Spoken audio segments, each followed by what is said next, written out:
Video शुरू करने से पहले मैं आपको बताना चाहूँगा कि मेरे सिजिल 18 में प्री में स्कोर था 186 और मेंस में मेरे इंग्लिश में 191 और मैथ्स में 180 नंबर आए हैं और मेरा टोटल स्कोर 555 है टीयर 2 तक।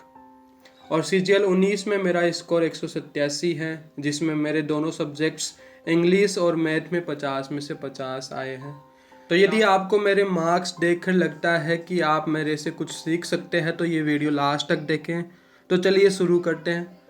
आज के वीडियो में हम जानेंगे कि कैसे आप भी मेरी तरह मैथ्स में 50 में से 50 और मेंस में मैथ में 180 या 190 से ऊपर स्कोर ला सकते हैं। तो बुक्स में आपको एरिथमेटिक पोर्शन के लिए फर्स्ट प्रायोरिटी राकेश यादव के क्लास नोट्स को देनी है। इसे ज़रूर सोल्व करें, ये बहुत अच्छी बुक है और इसमें जो क्वेश्चंस और कॉन्सेप्ट्स है पूरे एग्जाम बेस्ड है, इसलिए आपको ये बुक 3 से 4 बार ज़रूर सोल्व करनी चाहिए।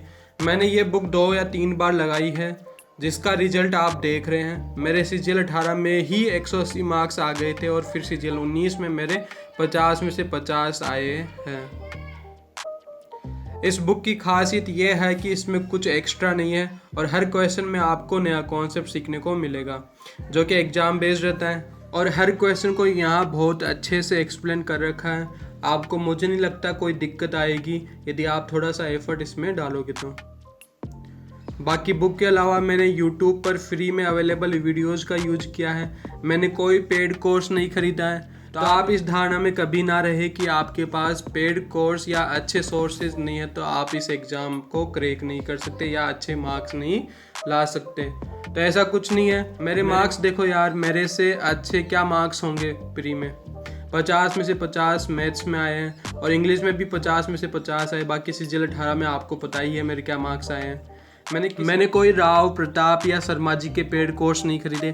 मैं यहाँ किसी टीचर की बुराई नहीं कर रहा हूँ, सब अपना अपना काम कर रहे हैं। पर दिक्कत उन स्टूडेंट्स की है जो ये सोचकर हार मान लेते हैं कि उनके पास तो कोई पेड कोर्स ही नहीं है, उनका सिलेक्शन कैसे होगा इस एग्ज़ाम में। तो भाइयों, मैंने भी जो अवेलेबल था उन्हीं से ये स्कोर किया है। वैसे मैंने टोटली अभिनय शर्मा को देखा है, आप किसी और से भी पढ़ सकते हो। ऐसा कुछ नहीं है कि आप अभिनय सर या किसी पर्टिकुलर टीचर से पढ़ोगे तो आपका सिलेक्शन हो जाएगा। पर हाँ, जो भी आप टीचर सेलेक्ट कर रहे हो वो जेन्युइन होना चाहिए। आजकल यूट्यूब पर व्यू और सब्सक्राइब पाने के लिए टीचर्स काफ़ी हाई फाई मटेरियल पढ़ाने लग गए हैं, तो आप उनसे बच कर रहिए। आप सीजीएल की प्रिपरेशन कर रहे हो तो आपको पता ही होगा सीजीएल 18 में क्या हुआ। नहीं पता तो सुनो, सीजीएल 18 में काफ़ी इजी पेपर आया था, मॉडरेट लेवल का पेपर आया था। सीजीएल 18 से कंपेयर करें तो ये पेपर काफ़ी एसएससी के लेवल का पेपर था। पर क्योंकि सीजीएल 17 में क्वेश्चंस हार्ड पूछ लिए गए थे तो काफ़ी बच्चों के मार्क्स नहीं आ पाए इस वाले पेपर में। तो इन टीचर्स ने क्या किया, सीजीएल 18 वालों को केट लेवल के कॉन्सेप्ट पढ़ाने लग गए और केट लेवल के ही क्वेश्चन मॉक्स में डालने लग गए। और सीजीएल 18 वाले एस्पिरेंट्स ने अपने बेसिक कॉन्सेप्ट छोड़कर कॉम्प्लिकेटेड क्वेश्चन सोल्व करने लग गए, कॉम्प्लिकेटेड क्वेश्चंस वाले मॉक्स देने लग गए। और फिर जैसा कि पेपर लेवल का आया था इस बार सीजीएल 18 में, तो उनकी इतनी प्रैक्टिस ना होने के कारण इजी क्वेश्चंस की उनका पेपर बिगड़ गया। और जिन लोगों ने बैलेंस के साथ पढ़ाई की, एसएससी के लेवल के अनुसार पढ़ाई की, उन्होंने बाजी मार ली। और बाकी आजकल ट्रिक से भी बहुत टीचर्स पढ़ाने लग गए हैं और बच्चे भी ट्रिक्स से पढ़ना ही पसंद करते हैं काफ़ी। मैं यहाँ ये नहीं बोल रहा ट्रिक्स खराब है, नहीं, ट्रिक्स से आप क्वेश्चन सोल्व करो। पर सब लोग भेड़ चाल चले, एक गया तो भाई मैं भी उसी तरफ जाऊँगा। भाई पहले विचार का लेवल क्या है, आप किस तरह क्वेश्चन को अटेम्प्ट करोगे। भाई एसएससी एनफ टाइम देता है, आप चाहो तो इस टाइम में पूरे क्वेश्चन सोल्व करके 5 से 10 मिनट बचा सकते हो यदि आपकी अच्छे से प्रैक्टिस हो रखी है तो। ट्रिक से यही दिक्कत है कि क्वेश्चन थोड़ा घुमा नहीं, आप अटके नहीं। मैंने अभिनय शर्मा और राकेश यादव सर से पढ़ा था, उस वक्त यही लोग यूट्यूब पर फ्री में पढ़ा रहे थे। अब आप देख लो आपको किससे पढ़ना है। एक बार इनको फिक्स करने के बाद आपको इन्हीं टीचर्स से पढ़ना है। आपको टीचर्स चेंज नहीं करने, एक टॉपिक यहाँ पढ़ लिया उसी टॉपिक को कहीं और पढ़ लिया, ऐसा नहीं करना है, इससे आप कन्फ्यूज हो जाओगे। मेरे अनुसार राकेश यादव सर का परसेंटेज CISI बेस्ड है, मैंने उनसे अच्छा तो अभी तक देखा नहीं है। तो अब बात करते हैं मॉक्स की। पहले जो सीजीएल 2020 की प्रिपरेशन कर रहे हैं उनको मैं बोलूँगा कि रोज़ आप मॉक्स लगाएं। मैंने 1 से 2 महीने तक लगातार टेक्स्ट बुक के मॉक्स लगाए थे।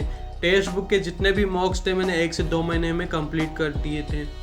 इससे फ़ायदा क्या हुआ, इससे मुझे ये फ़ायदा हुआ कि मुझे ये पता चल गया कि मुझे क्या पढ़ना है, मुझे क्वेश्चंस को कैसे स्किप करना है, और मुझे पेपर को टाइम में करने की स्किल आ गई थी कि कौन से पोर्शन को मुझे कितना टाइम देना है, कहाँ पे मेरी वीकनेस है, और मैंने उनको पेपर के साथ ही स्ट्रॉन्ग करना स्टार्ट कर दिया था।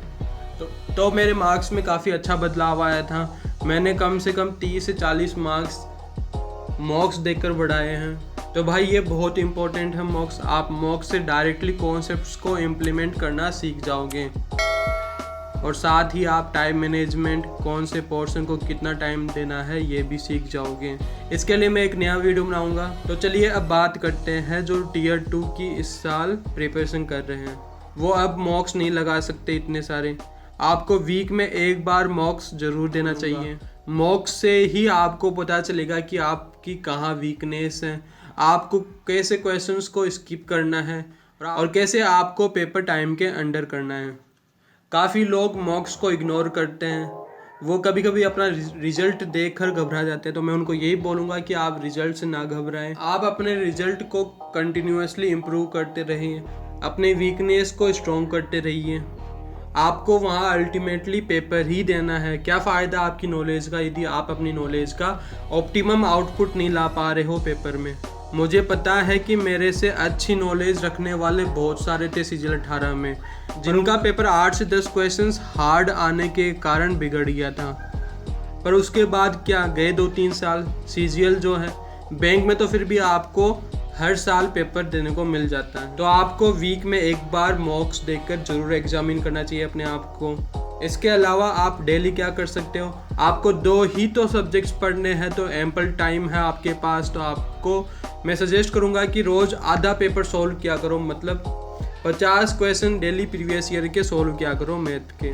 और ऐसा ही सेम आप इंग्लिश में भी कर सकते हो। इससे आपका एक पेपर 2 दिन में हो जाएगा, तो आपके प्रीवियस ईयर के पेपर भी कंप्लीट हो जाएंगे, और आपको पता भी चल जाएगा कि कौन से कॉन्सेप्ट्स आपको पढ़ने हैं, कहाँ पे आपकी वीकनेस है। मॉक्स देने में दिक्कत क्या है, यदि आप अभी मॉक्स दोगे 2 या 3 दिन में, तो क्या है कि आपको 2 घंटे तो मॉक्स के देने पड़ेंगे, फिर 1 से 2 घंटे एनालिसिस के लग जाएंगे, तो आपके 3 से 4 घंटे इसी में ख़राब हो जाएंगे। इससे अच्छा आप डायरेक्टली प्रीवियस ईयर की PDF लेकर उनको सोल्व कर लो। और मोस्टली जो प्रीवियस ईयर में क्वेश्चंस आ चुके हैं उन्हीं कॉन्सेप्ट्स पे पेपर आता है एग्ज़ाम में। तो साथ ही इससे आपको पता चलेगा कि आपके कौन से कॉन्सेप्ट्स वीक है, आप उनको उसी वक्त स्ट्रॉन्ग कर लीजिए। बस इतना ही करना है आपको, ये बहुत है। मैंने ये सब करके ही CGL 18 में 180 नंबर स्कोर किए हैं, और CGL 19 में मेरे 50 में से 50 आए हैं। तो आप जो भी पढ़िए रेलेवेंट पढ़िए, और रेलेवेंट का आपको पता कैसे चलेगा, जब आप मॉक्स देंगे, आप जब प्रीवियस ईयर के क्वेश्चंस लगाओगे, जब आपको पता चलेगा कि कौन से क्वेश्चंस पेपर में आते हैं, तब आपको पता चलेगा कि किस लेवल का एग्ज़ाम होता है। आप किसी भी टीचर को ऐसे ही फॉलो मत कीजिए, आपको पता होना चाहिए कि क्या जो वो पढ़ा रहा है वो रेलेवेंट है। स्टूडेंट्स उन्हीं हार्ड लेवल के क्वेश्चंस को सोल्व करने में रह जाते हैं। तो आपको मैं ये सजेस्ट नहीं करूँगा, पहले आप प्रीवियस ईयर के क्वेश्चंस लगाइए। जिनके पास जो CGL प्री की तैयारी करें उनके पास बहुत सारा टाइम है, आप मॉक्स लगाइए। आपको पता चलेगा कि आपको कौन से टीचर से पढ़ना है, कहाँ से पढ़ना है, आपको काफ़ी अच्छा पता चलेगा उनसे। और जिनके पास टाइम नहीं है, जो CGL मेंस की प्रिपरेशन कर रहे हैं, उनको मैं बताना चाहूँगा कि आप भी प्रीवियस ईयर के क्वेश्चन लगा सकते हैं। आपको मॉक्स नहीं लगाने चाहिए, आप प्रीवियस ईयर के PDF को सॉल्व कर सकते हैं। रोज़ के 50 क्वेश्चन सॉल्व कर लीजिए, आपको वहाँ से भी आइडिया लग जाएगा कि आपको किस लेवल की प्रिपरेशन करनी है। ये मैं आपको बता रहा हूँ, बहुत इफ़ेक्टिव होने वाला है। आप इसको